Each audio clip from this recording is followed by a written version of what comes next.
만약에 사람들이 기독교와 다른 종교와의 차이점을 물어본다면 여러분들은 뭐라고 대답하시겠습니까? 저는 제 나름대로 한 4가지 정도의 기독교 고유의 특성이 있다. 전 그렇게 생각을 합니다. 첫째, 기독교는 계시 종교입니다. 계시 종교라는 것은 곧 뭐냐면 하나님께서 우리에게 알려주셨다는 겁니다. 보여주셨다는 말입니다. 그러니까 다시 말하면 인간이 하나님을 찾아가는 것이 아니라 하나님께서 인간에게 직접 보여주신다는 말입니다. 여기서 중요한 건 뭐냐면요, 주도권이 인간에게 있는 것이 아니라 하나님에게 있다는 겁니다. 네. 많은 사람들이 내가 하나님을 안 믿으면 이렇게 생각을 하기 쉬운데 그게 아니라 내가 하나님을 믿고 안 믿고는 그렇게 중요한 게 아니에요. 네. 하나님의 계획은 여전히 진행돼 갈 것입니다. 네. 나하고는 아무 상관이 없어요. 네. 다른 종교는요, 인간이 신을 찾아가는 거예요. 그래서 피나는 수련을 하기도 하고요, 돌을 닦기도 하고요, 하여간 노력 끝에 어떤 새로운 세계를 발견했다는 것입니다.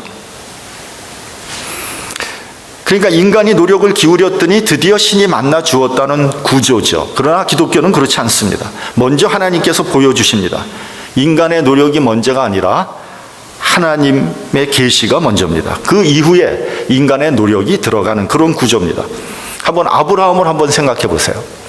75살에 하나님께서 아브라함을 부르십니다. 그리고 너는 갈대아 우르를 떠나서 내가 지시하는 땅으로 가라고 그랬어요. 모세도 마찬가지입니다. 하나님께서 시내산에서 모세를 부릅니다. 모세야, 모세야. 모세가 대답합니다. 제가 여기 있나이다. 그런데 당신은 누구세요? 그리고 물어봅니다. 하나님이 대답하십니다. 나는 내 조상의 하나님이니 아브라함의 하나님, 이삭의 하나님, 야곱의 하나님이니라.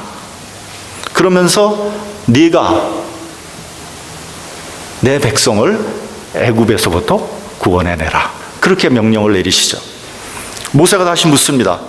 당신의 이름은 뭡니까? 이름도 몰랐다는 거죠. 그렇죠? I am who I am. 나는 스스로 있는 자니라. 유명한 말씀이죠. 사무엘도 그랬고요, 모든 선지자들이 그랬습니다. 사도 바울도 마찬가지입니다. 바울은 예수님을 만날 생각도 없었고 만날 계획도 없었어요. 그런데 다메섹 도상에서 대낮에 예수님을 만나게 되죠. 바울이 물어봅니다. 당신은 누굽니까? 내가 핍박하는 예수라. 이와 같이 하나님께서 우리를 먼저 만나 주십니다. 그리고 사명을 주시죠. 그것을 소명이라고 합니다. 하나님께서 사명을 주셨다, 이래요. 소위 영어로 콜링이라는 겁니다. 저도 소명을 받았을 때 대단히 당황했습니다. 왜냐하면 저한테 그런 소명이 오리라고는 전혀 생각하지 못했거든요. 그래서 긴 것 같기도 하고 아닌 것 같기도 하고, 이게 순종해야 될지 말아야 될지 전혀 뜻밖의 일이니까요. 그런데 문제는 그런 하나님의 부르심이 저를 강하게 붙잡았다는 거예요. 무슨 일을 해도 그 부르심이 저를 붙잡았어요. 비즈니스를 하고 내가 세상 일을 해도 그 부르심이 저를 붙잡는 거예요. 너 지금 뭐 하고 있니? 그게 너한테 가치가 있니? 이런 하나님의 부르심이 저를 계속해서 괴롭히는 거예요.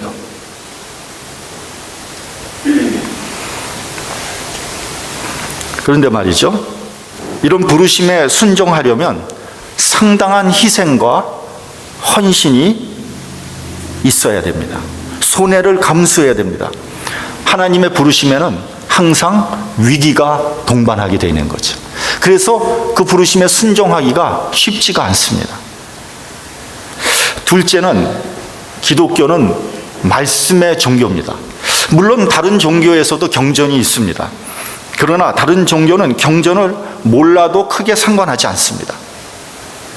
그보다 더 중요한 게 뭐냐면 깨달음이에요. 깨달음. 불교와 같은 종교는요, 경전을 몰라도 도에 이를 수 있습니다. 그래서 부처의 가르침을 몰라도 됩니다. 왜냐하면 내가 부처가 될 수 있는데 내가 왜 부처의 가르침을 받아야 됩니까? 그렇지 않습니까? 법당에 가서 연부를 외는 것으로 충분하다는 겁니다. 실제로 중국의 6번째 조사라고 일컬어지는 해능이라는 사람은요, 물깃구 장작패는 일자 무식이었습니다. 근데 어느 날 이 사람이 갑자기 중국 불교의 최고 위치인 제6대 조사가 된 거예요. 왜요? 그가 깨달았기 때문에. 일자 무식이었는데 그에게 깨달음이 온 거예요. 반면에 기독교는 말씀을 생명으로 믿고 있는 종교입니다. 말씀이 단순한 기록이 아니라요, 말씀의 창조력과 생명력이 있다는 것을 믿는 겁니다. 그래서 말씀으로 인해서 병이 낫기도 하고요, 좌절을 딛고 소망으로 나아가기도 하고요, 두려움을 물리치기도 하고요, 말씀으로 죽었던 생명이 살아나기도 하는 거예요. 그래서 히브리서 4장 12절에 보면 뭐라고 했습니까? 하나님의 말씀은 살았고 운동력이 있어 좌우의 날쌘 어떤 검보다 예리하여 혼과 영과 및 관절과 골수를 찔러 쪼개기까지 하며 또 마음의 생각과 뜻을 감찰한다. 하나님의 말씀은 살아있는 말씀입니다. 그리고 운동력이 있습니다. 그래서 이 말씀을 받으면 가만히 있을 수가 없는 거예요. 이건 내가 스스로 움직인다는 것이 아니라 말씀이 나를 움직이게 만드는 거예요. 내가 주의 사역을 하는 것이 아니라 말씀이 나로 하여금 주의 사역을 하게 만드는 겁니다. 이와 같이 말씀이 나를 움직이는 경험이 있어야 그야말로 그 사람이 그리스도인입니다. 말씀이 나를 사로잡으면요, 내가 주의 사역을 하는 것이 아니라 내 안에 있는 말씀이 그 사역을 한다는 거죠. 말씀이 나를 주관하고 다스리게 되는 겁니다. 어떤 일을 하다가 이 일이 말씀에 합당한가? 이 일을 내가 해야 되나 말아야 되나? 말씀에 비춰보게 되는 거예요. 그러므로 그리스도인들은 자랑할 것도 없고 교만할 것도 없습니다. 왜냐하면 내가 하는 그 사역은 내가 하는 것이 아니라 성령에 감동된 말씀이 내 안에서 하기 때문입니다. 이렇게 나의 심령을 움직이는 말씀을 헬라어로 뭐라 그러냐 하면은 레마라고 하는 겁니다. 여러분 레마라는 말 들어봤죠? 나를 움직이는 말씀, 나를 주관하는 말씀, 나를 다스리는 말씀, 그게 레마입니다. 지난주에 어떤 성도가 저희 와서 이렇게 말을 했습니다. 목사님, 지난주에 여러 가지 힘든 일이 있었는데 야고보서 1장 2절에서 3절 말씀을 보고 많은 위로와 용기를 얻었다는 거예요. 그 말씀이 뭐냐면, 내 형제들아, 너희가 여러 가지 시험을 만나거든 온전히 기쁘게 여기라. 이는 너희 믿음의 시련이 인내를 만들어내는 줄 너희가 알미라. 저는 그 성도의 그 이야기를 듣고 굉장히 마음이 기뻤어요. 왜냐하면 저분이 이제 제대로 그리스도인이 돼가고 있구나. 말씀으로 위로를 받았다는 것은 말씀의 능력을 경험했다는 것이고 그만큼 그의 신앙이 더 성장했다는 것을 의미하는 겁니다. 시험을 받은 것이 오히려 전화위복이 되어서 나를 신앙적으로 더욱 단단하게 만들었다는 거죠. 그래서 시험이 오히려 나에게 유익하고 약이 된다는 겁니다. 만약 그렇지 않으면요, 시험에 들면 어떻게 됩니까? 우리는 쓰러질 수밖에 없고 좌절할 수밖에 없게 되는 거죠. 그러므로 여러분, 하나님이 선택하신 사역자는요, 반드시 나에게 오는 시험을 통과해야 됩니다. 극복해야 됩니다. 그걸 극복하지 못하면요, 하나님은 또 다른 시험, 같은 시험을 계속해서 주는 거예요.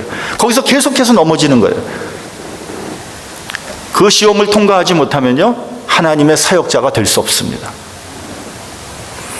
셋째로, 기독교는요, 예수님을 하나님으로 믿는 겁니다. 이것이 유대교와 근본적으로 다른 점입니다.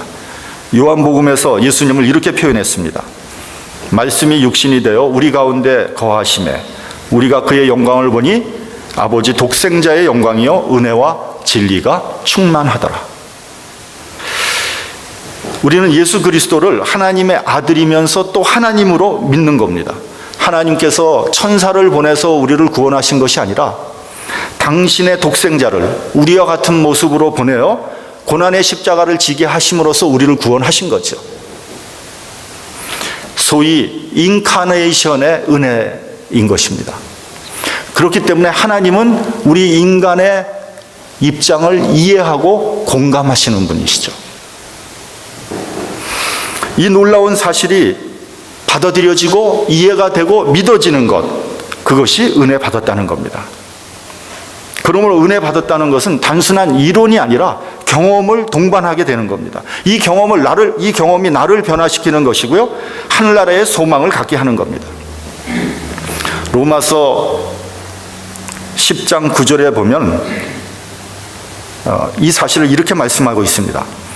내가 만일 내 입으로 예수를 주로 시인하며 또 하나님께서 그를 죽은 자 가운데서 살리신 것을 내 마음에 믿으면 구원을 얻으리니. 자, 입으로 시인하고 마음으로 믿었다는 건 그건 뭡니까? 내가 경험했다는 것을 의미하는 거죠. 그런 사람들이 구원을 받게 된다는 겁니다.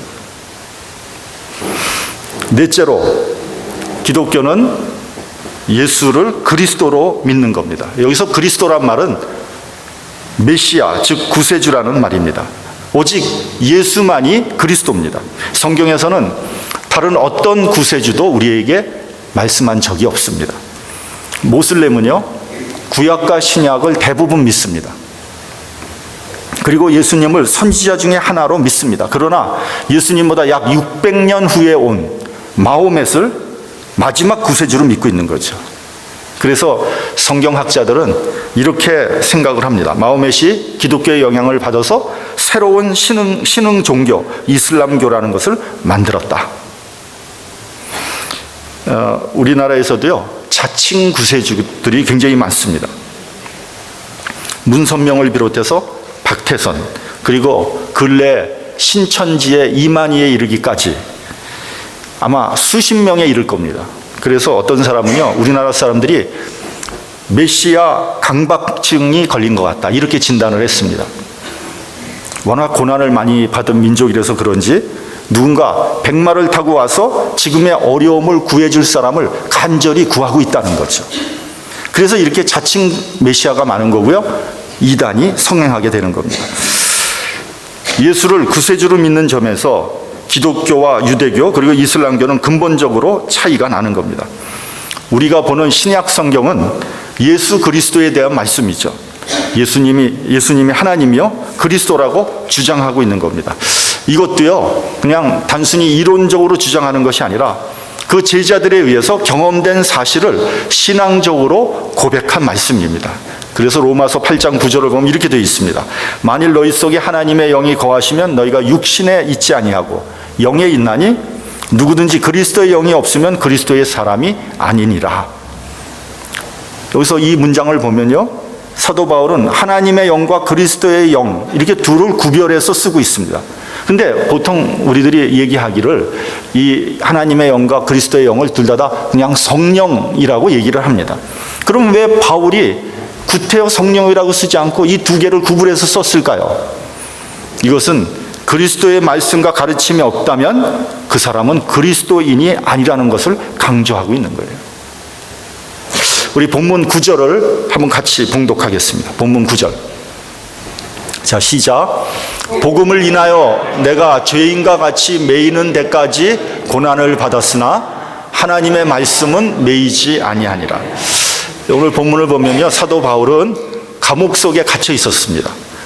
그가 죄를 지어서 갇힌 것이 아니라요, 예수를 증거하는 것 때문에 감옥에 갇혀 있는 거예요.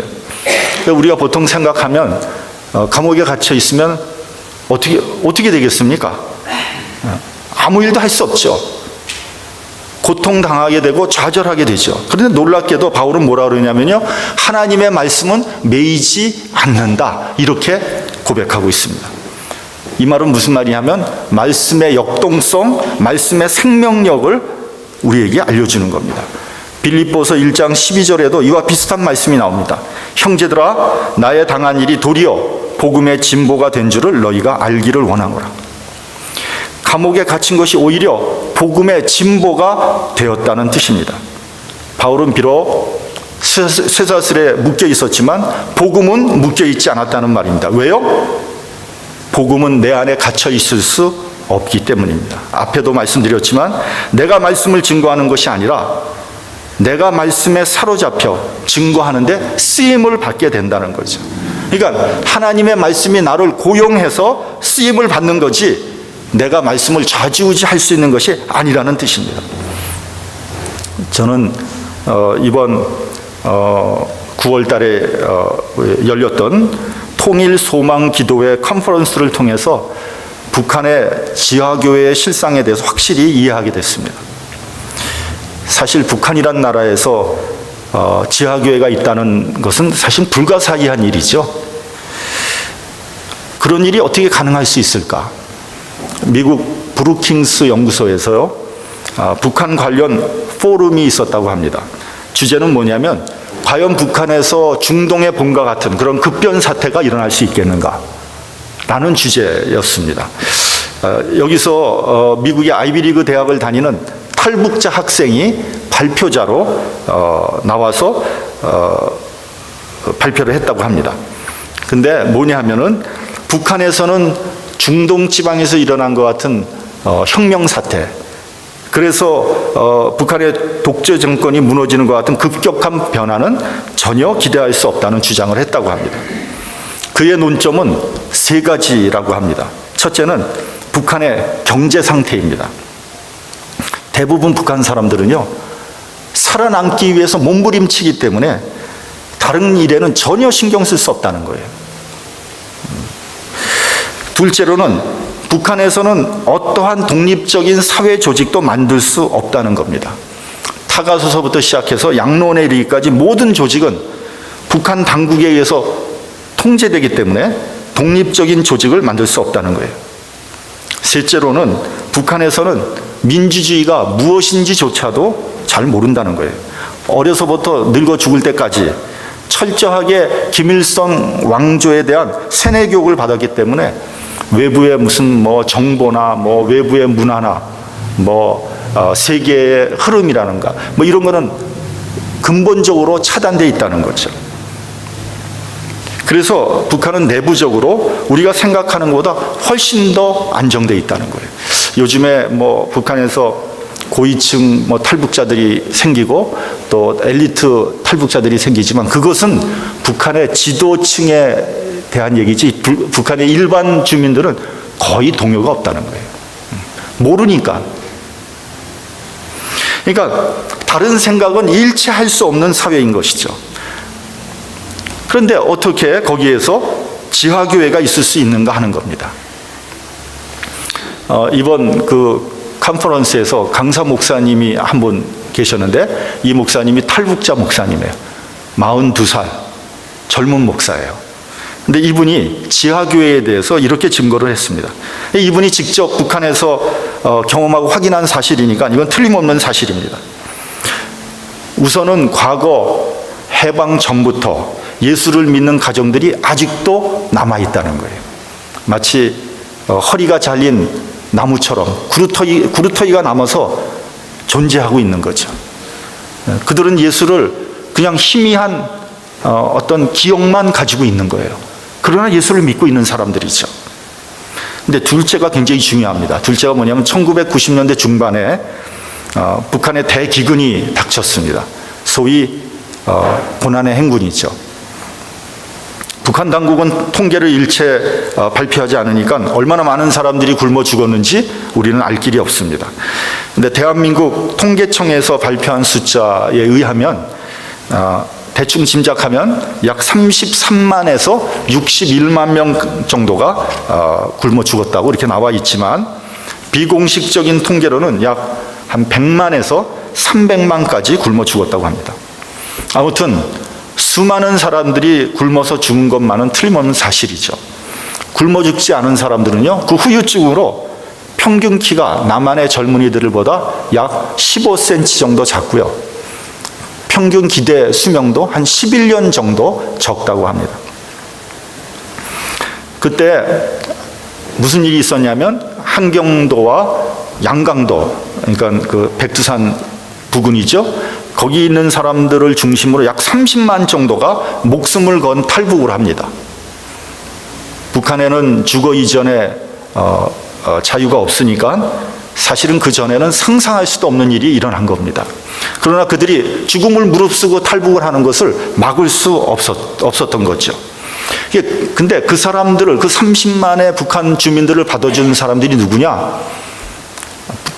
중국에 있는 한족 교회, 그리고 조선족 교회, 그리고 중국에 있는 선교사들이었다는 거예요. 이때 그 탈북한 사람들이, 수많은 사람들이 복음을 접할 수 있는 기회가 있었다는 거죠. 바로 그 목사님도 이때 복음을 접하고 은혜를 받았다는 겁니다. 그런데 그 30만 명 중에서 약 10만 명 정도가 다시 북한으로 들어왔다는 거예요.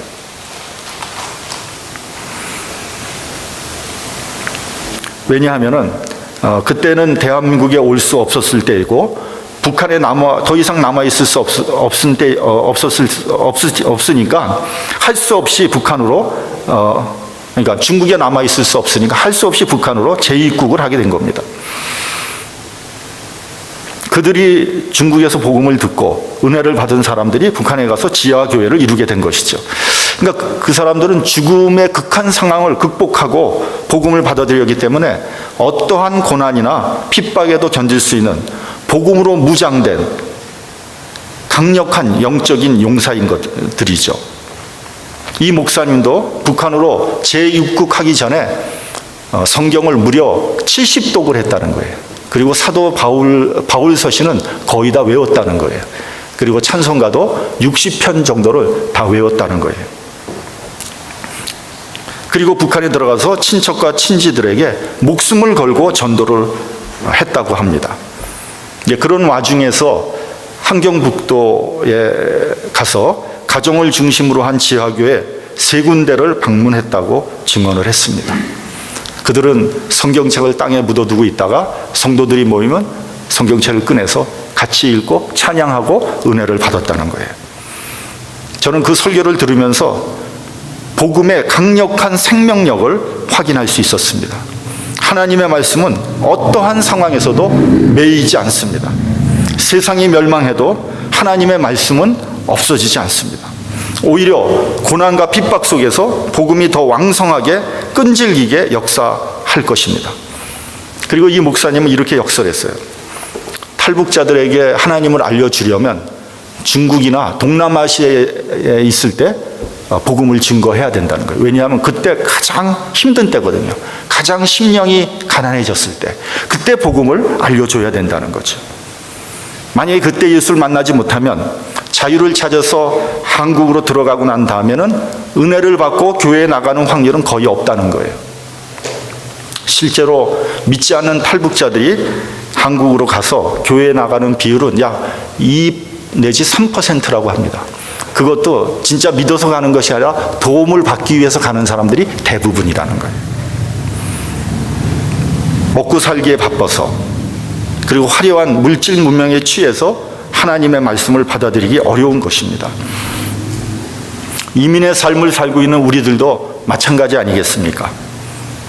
우리가 생각해 보면 과거에 신앙생활 열심히 했잖아요. 그때는 정말 속된 말로 교회 문만 열어놓으면, 엉뚱한 짓만 하지 않으면 교회에 부흥했어요. 그런데 지금은 어떻습니까? 교회마다 몸살을 앓고 있지 않습니까? 인원이 줄어들고 있습니다. 현상 유지하는 것도 잘하고 있다는 거예요. 왜 그런 것입니까? 어느 정도 생활이 안정됐거든요. 이제는 절박한 시기는 지나갔거든요. 최근에 한국에서 오는 사람들도 어느 정도 경제적인 여유가 있어요. 옛날에 빈손 들고 온 우리들하고는 차원이 다릅니다. 그럼에도 불구하고 복음은 어떠한 상황에서도 생명력 있게 역사하실 겁니다. 준비된 사람들을 통해서 하나님께서 역사합니다. 아직도 바울의 무릎 꿇지 않은 사람들이 7,000명 남아 있습니다.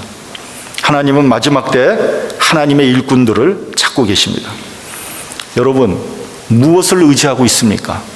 말씀을 의지하십시오. 세상적인 거 의지해봐야 아무 소용 없습니다. 물질도 문명도 지식도 지혜도 지위도 명예도 다 사라질 것입니다.